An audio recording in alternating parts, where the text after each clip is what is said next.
that this is Treaty 7 territory and traditional lands of the Kainai, the Tsuut'ina, and the Pekan, and then also that it's the Stoney Nakoda and the Métis Nation Region Zone 3, and again, all those who make their home here in Treaty 7. I'm Métis with French, Irish, Cree, and Mohawk background, born and raised in Calgary, so I have significant Blackfoot and Nakota influences. I'm an urban Indigenous Two-Spirit woman. I go to Royal Roads University and I'm doing a master's in conflict analysis and management, and right now working on my thesis, and it's around the experiences of Two-Spirit women in ceremony with gender protocols. I feel really blessed to have met you. That was through my supervisor, Jen Leason, and as soon as she heard that I wanted to use digital storytelling, she's like, I've got the woman you've got to meet.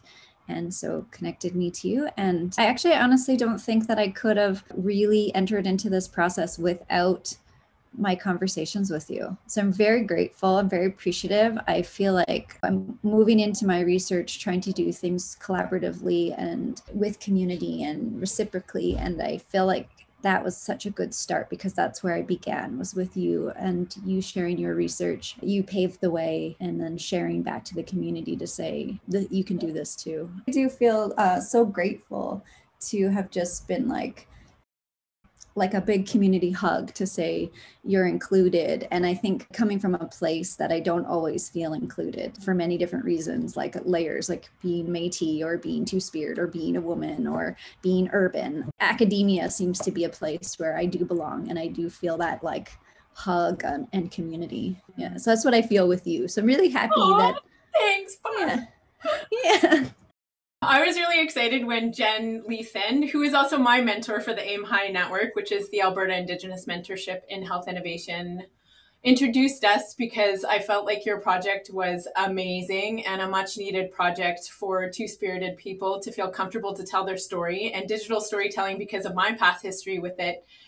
With Indigenous women, I just knew that it was going to be a really good medium for you to work in and a methodology. Every time an Indigenous woman or an Indigenous student asks for help on something, I always say yes, because I know how hard it can be in academia to find someone to help you with your work, and then to also find someone who's culturally safe as well. I remember you saying you had some difficulty explaining with the research ethics that you weren't putting words in the mouths of your participants. I think maybe they were worried about you guiding them too much or leading them too much in the digital storytelling. But after we went through our process together, it was more like you understood that it's totally done in the participants' words, in the participants' art that they create through the digital stories, and you really have nothing to do with putting words in their mouth or giving out a certain theme or message that they have to include in their digital story. Yeah, and I wonder if more of that is less about what the university thought and more about my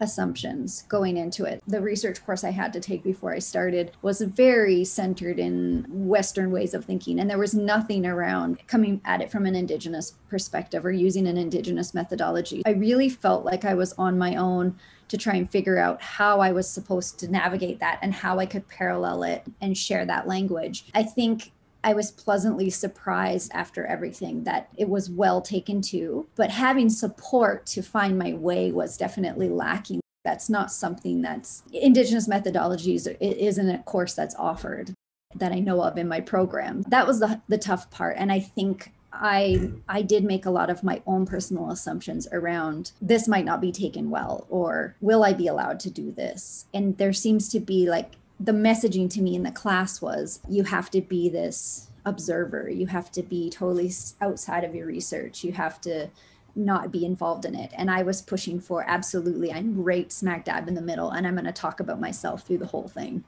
And I just am like, we'll see what happens come defense time. But that is part of Indigenous research. Our life experience totally influences the research topic that we choose, and then how we decide to investigate it and what methodology we use, all of it. You have to be connected to your identity, and you really have to be self-reflective when you do Indigenous methodologies. It's such a disservice in the qualitative course that you took that they didn't have any of those tools for you to access. You having to find your way, it's a disadvantage disadvantage as an Indigenous student and researcher to have to do that on your own? You know what, I'd agree that on the one hand, it really is a disadvantage because I didn't have like community or conversation in my schooling, but I've had conversations with people around my journey so far, and really it's been a journey. And I think that's why it feels like it's been years and not just 8 months. But that I had no idea coming into my master's degree that I would learn who I am, that I would reflect on my own identity, that I would come out to my community. It's taken bravery and critical reflection, and who I am now is changed so much. I've grown so much as a person. I remember having a conversation with one of my friends she's a professor at university actually. And I was saying, is this what's supposed to happen when you do your master's degree? Are you supposed to go through this huge like personal transformation? And she's no, not most people know, but it's probably because you're Indigenous and it's how you're taking it up. And this journey has been completely like a personal growth for me. Last week I was thinking right now I'm in year 4 of losing my mother. That's significant to us, that 4 years is the time to let go. Like you're ready, you've done your grieving. And so I started this process this year of starting to let go of my mom's things and give things away and not hold on so hard. And then also in my ceremony life, like it's time to take on certain responsibilities. It's time to move forward.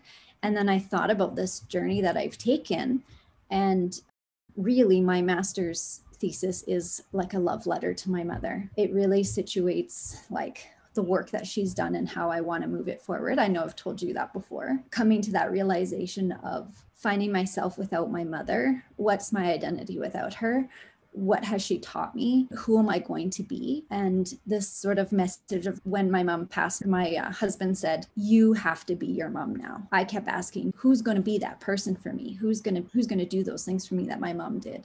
And he said, you're going to be that person for you. And I really feel like my research has done that. I just want you to give a little bit of background about your mom, because your thesis is about her teachings and the legacy that she left to you. Maybe you could talk about your mom's role in the community and academia. So my mom was Sharron Proulx-Turner. She was Métis writer, activist, feminist, and Two-Spirit, and an elder in our community. I think that my mom, as an English professor, really started to pave the way in the 90s for bringing Indigenous writing into academia and pushing why it's important that we hear the voices from our own community and why we write our own books and our own stories. From my perspective as a child, she had a hard life and a hard road that way. She worked for a university.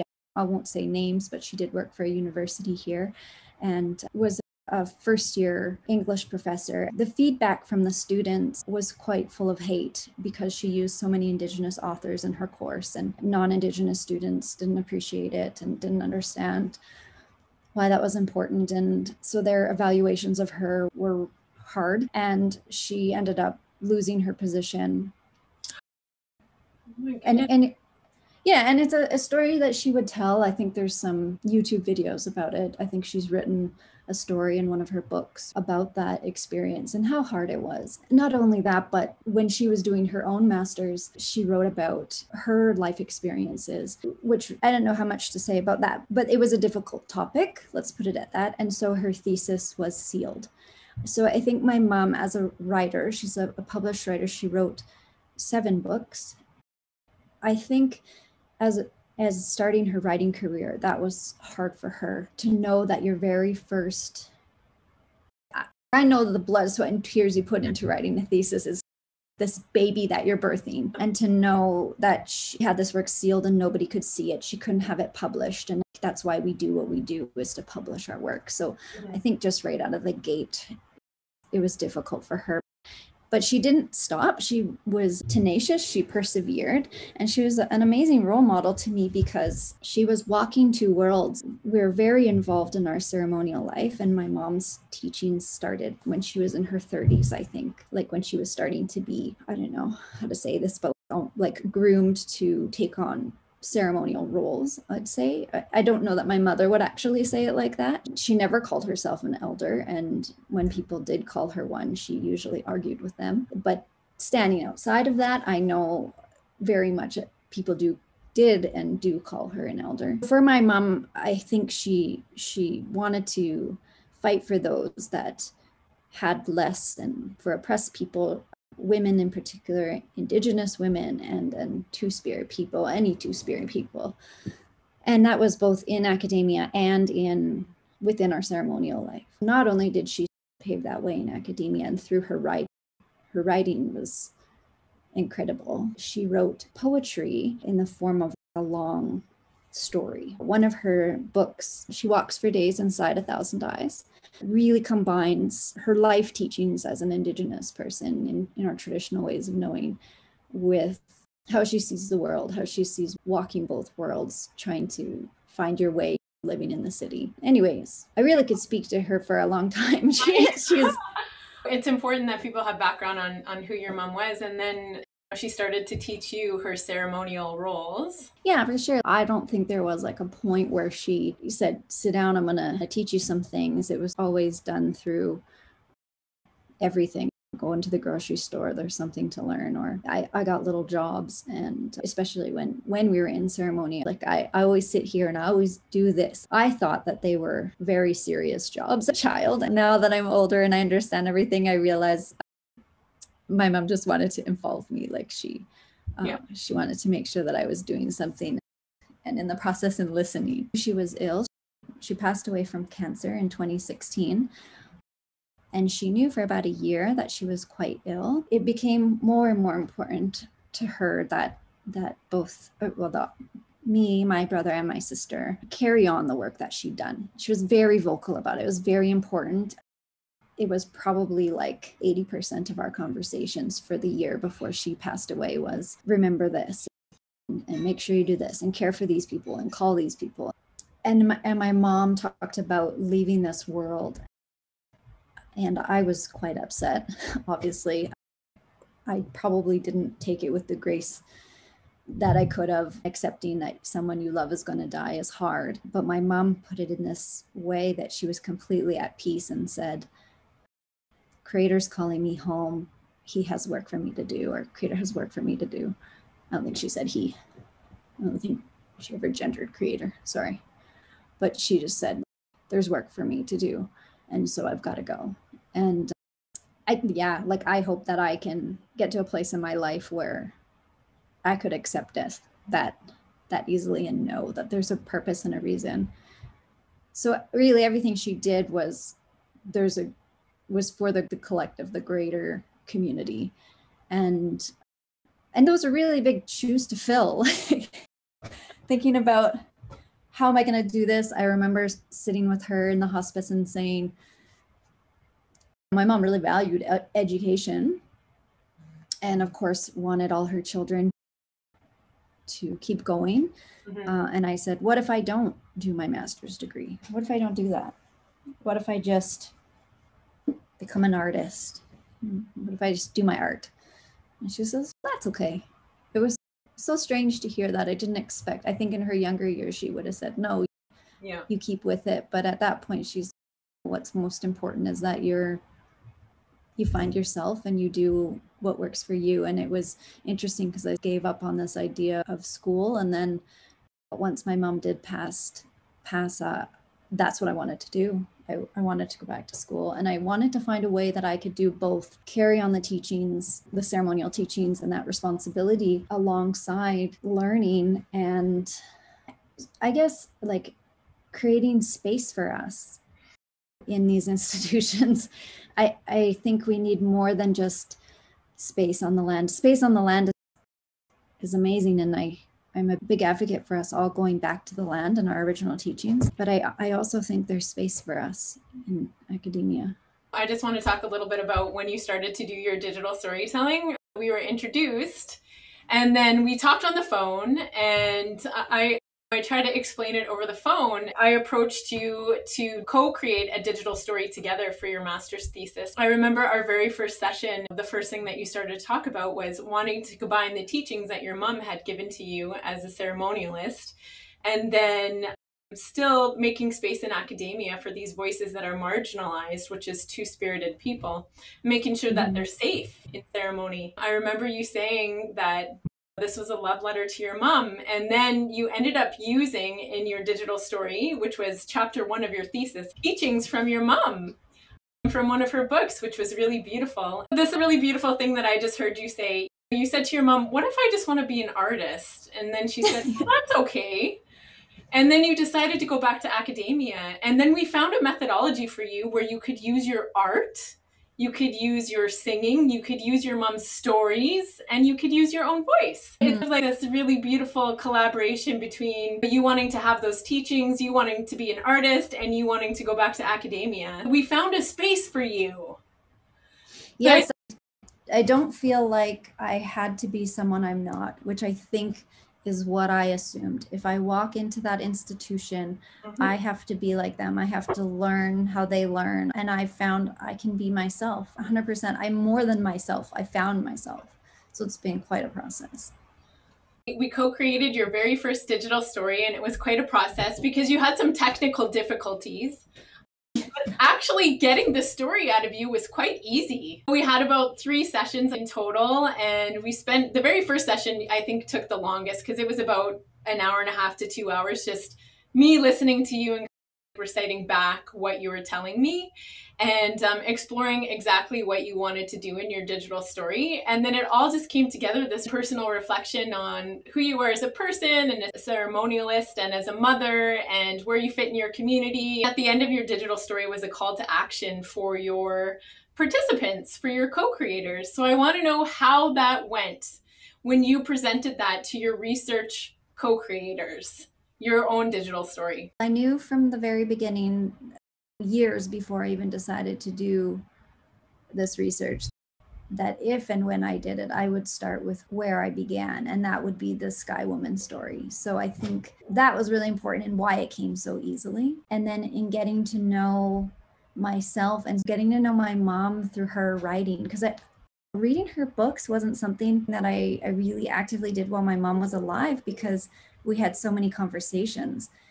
And once my mom was gone, all I had left were her books. And I started to reread them. And particularly the one that I mentioned, She Walks for Days Inside a Thousand Eyes, a Two-Spirit story. It was like it was my mother speaking to me. And it reads like a guidebook on how to grieve her loss, because there's a character in there goes missing. And then this little gopher writes letters about how much they miss this old woman. And to me, that was a guide on how to miss my mother. As I read more and more, I started to pull out lessons that my mom had taught me through my whole life were embedded in this book in a hidden way. Like you wouldn't know they were there unless you had heard these stories. And some of the things that the characters were saying were mixes of different grandmothers, different aunties. And I could pull out, that was my grandma Maisie. That's my grandma Joan. That's my Auntie Evie. And so then within that, I remember my mother telling me in ceremony how the Two-Spirit ways came to be. And that story is in that book. And I never knew that. I'd read the story before and I don't know how I missed it, but that story was there. And like I said, she was a poet. So it's this really beautiful poetic rendition of it, of the beginning of lesbians, let's say women who love women is what we call it. Basically, that's my digital story. Well, you've seen it, but so I shared it with my participants, and I've had 3 participants, so I only have 3. There's 4 of us, which is a nice number. The first participant, she cried a lot. She was very moved, but she knew my mother quite well. So for her, it was hearing my mom's voice, hearing her words, seeing her pictures, it moved her. For her, it reminded her how safe she was when she was in ceremony at our lodge. And it allowed her to begin to speak to those feelings that she had of safety and inclusivity and being able to define herself on her own terms and not having to come to ceremony or life at all with a label, that she could just be her, which is the intention of my research study, is to hear those experiences. And then she was able to think about her experiences since. And so she spoke to the loss and the grief that she felt, that she no longer has a safe space and that she's tried to find it, but it's not the same, and she has this longing for it. And at the same time, she repeated a message that my mom would often tell us both, that the knowledge and the medicine is inside us. So for my first participant, that was her biggest offering, was that I don't need to necessarily I don't need to go to ceremony that is uncomfortable for me, because it's in me. I'm good. I got this, because she has that privilege of knowing. My second participant was very different. Same reaction to the story. I didn't know her very well, and she didn't know my mother, but she actually had to excuse herself from the interview for a few minutes to collect her emotions. She was quite touched. She continuously asked herself through the process, what is it that I'm not willing to claim? And at what point do I have a responsibility to claim it? I think for her, my story showed some bravery around coming out and speaking out to the need for that inclusivity. And one of the things she said a few times was, this is something that we're not talking about. That's the problem, right? The problem with homophobia is that we're not talking about it in those ceremonial circles. My third participant also knew my mother, also participated in ceremony for her, had similar feelings to the first participant around that loss and that loss of place, where she didn't feel as grounded as the first participant in being able to continue her spirituality and her learning on her own, not with the same confidence the first participant had, but definitely searching. I think that the digital story, the impact of it was that it was like I think that stories and music and like our songs and our pictures can evoke emotion in someone. And all of the participants were quite emotional. I think we needed that to enter into the conversation. I think they needed to see my vulnerability, to allow their vulnerabilities to come out. And that even that exchange of them being vulnerable, and we weren't in person, which was weird. It was like this, but to cry in front of someone that you don't really know, or that you do know, to say, I know how you feel, and like, I'm here for you, and this is space for you. I think that's what the digital story did, because if I had just told them, hey, this is what I'm doing, can you answer some questions? I don't think it would have evoked the same emotional response.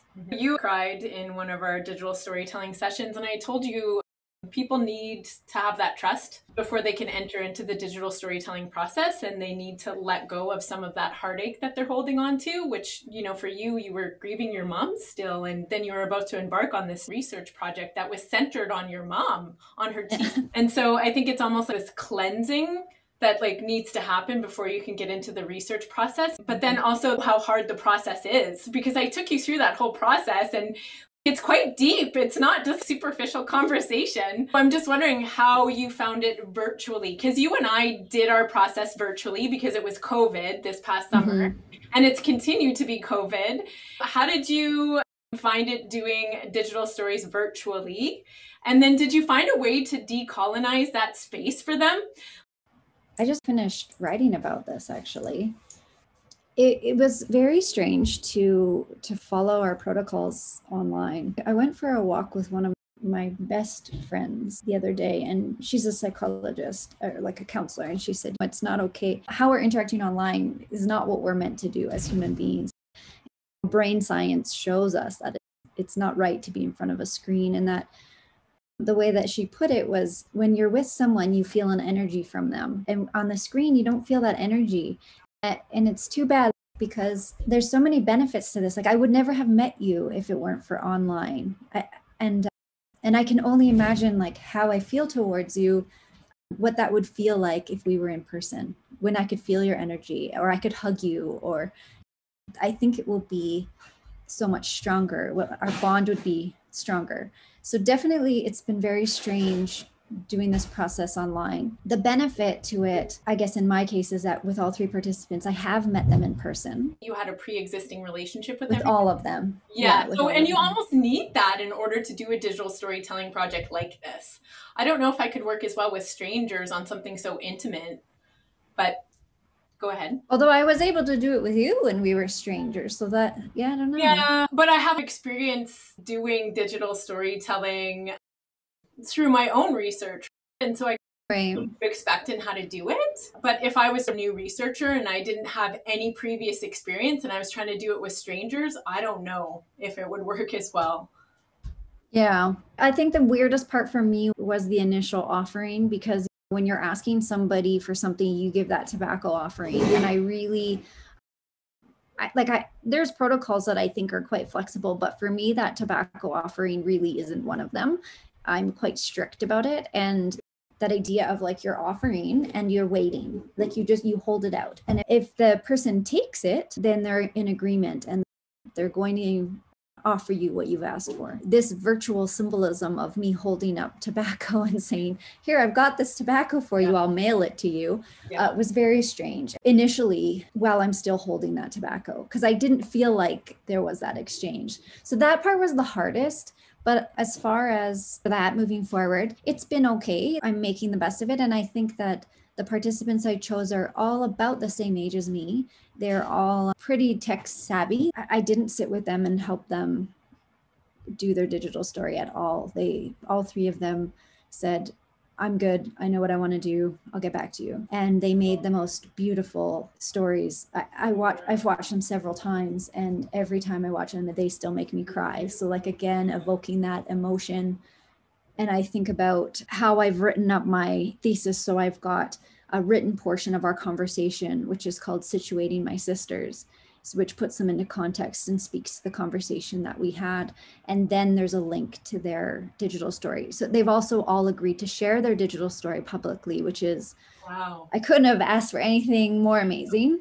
Yeah. I've been very blessed. I can write about a conversation I had with someone, and I think I write well, but the real emotion and the real part where it grabs you and makes you want to listen to my argument is their digital stories. The whole point is you created the space for them to have that ability to say what they needed to say.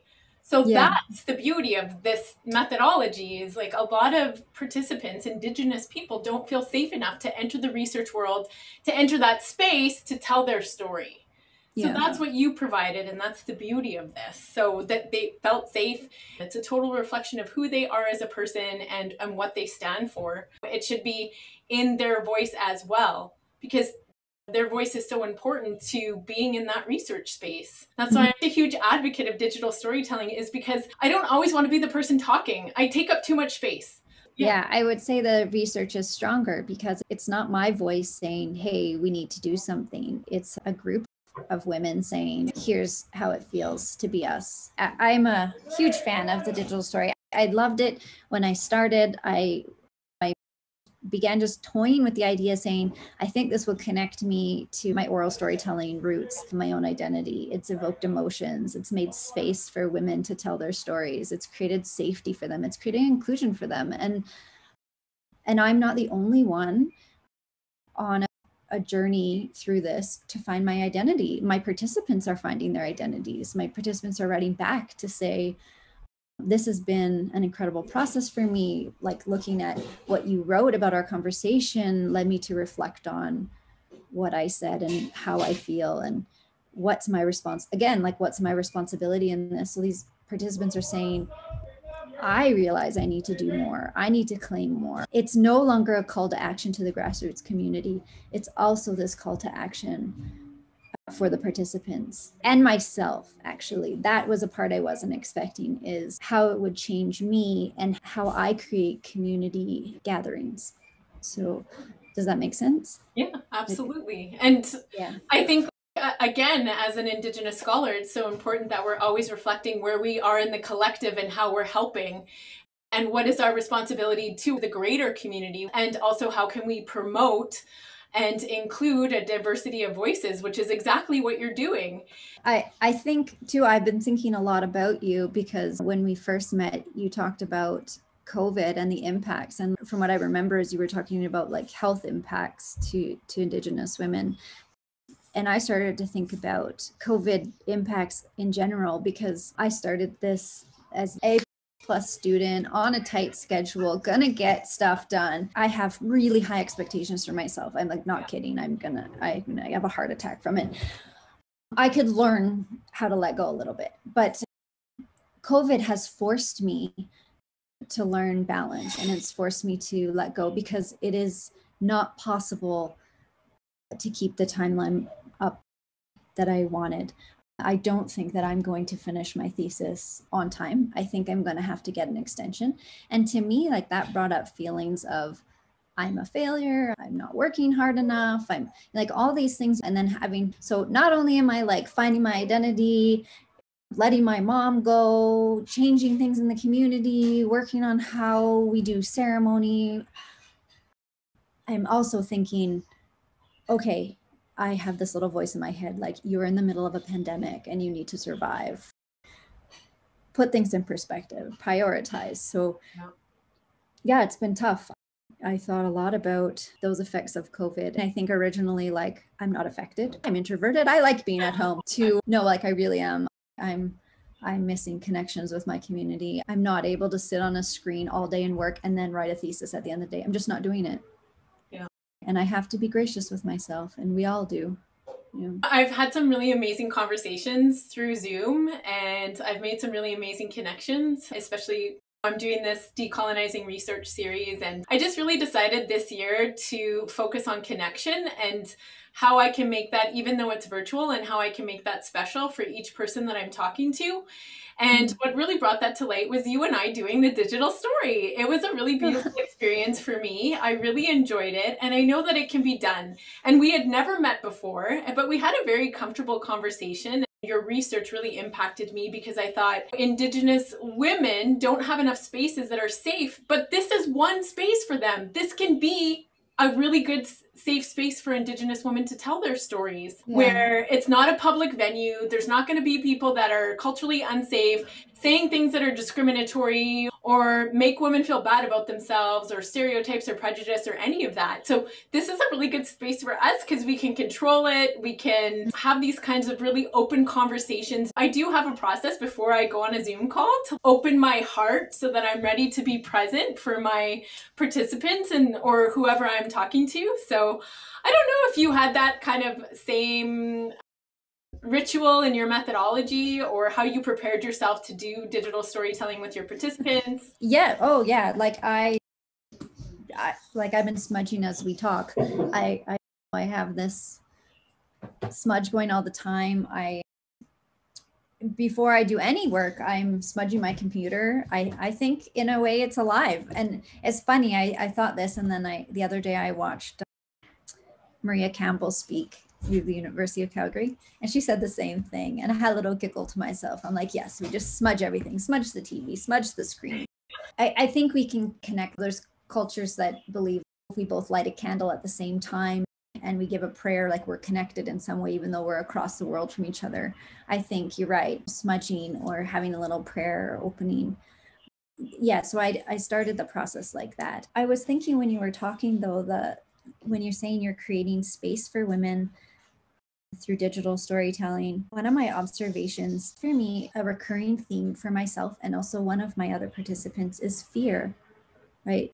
Especially the topic that I'm bringing up and thinking about how we're going to share this message with quite strict gendered community, that there's fear around giving that message. And I think one of the beauties of digital storytelling, which is worth speaking to, is that participants can choose to stay anonymous. One of my participants, although she said you can use my first name, she doesn't want her last name disclosed, and she never disclosed her face. She sings in her video, she speaks, and it's very short, and she shows the back of her. So if you knew her, you might recognize her. So she's dipping her toe in to say, I'm going to give a little bit of myself, but I'm not ready to directly face on, give this message to the community, because there can be lateral violence, there can be homophobia. My first participant's a fierce warrior woman, all her face, her whole life story, and then she's like, and this is the message and it's strong, and she's, you better listen up because can't be like this anymore. So you could have something really direct and really in your face, or you could have